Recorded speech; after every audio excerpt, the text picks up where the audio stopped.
yaşındaki halim. Ateş gibi bakardın dünyaya. Herkesi kendin gibi sanırdın. İhanetin adını bile bilmezdin. Ben 40 yaşındaki senim şimdi. Saçımda aklar, içimde yangın. Keşke diyorum bazen, bir akşam gelip omzuna dokunsam. Derim ki sana, her gülene güvenme çocuk. Bazı gülüşler mezar kazıyor insana. Her seviyorum diyene inanma.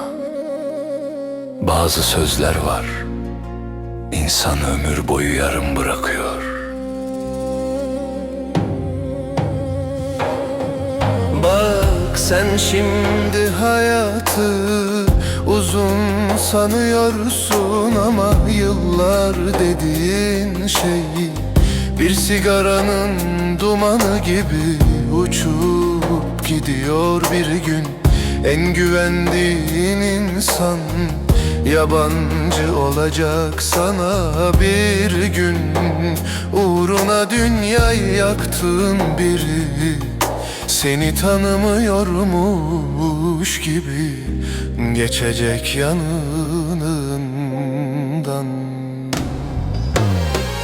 Ey gençliğim, ey 20 yaşım, keşke seni biraz korusaydım.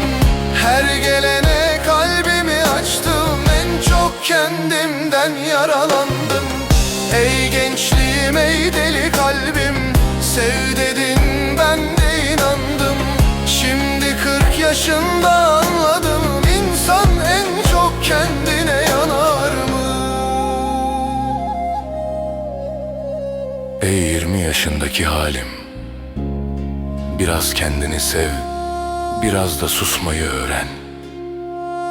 Çünkü bazı insanlara en güzel cevap hayatından çıkarmaktır.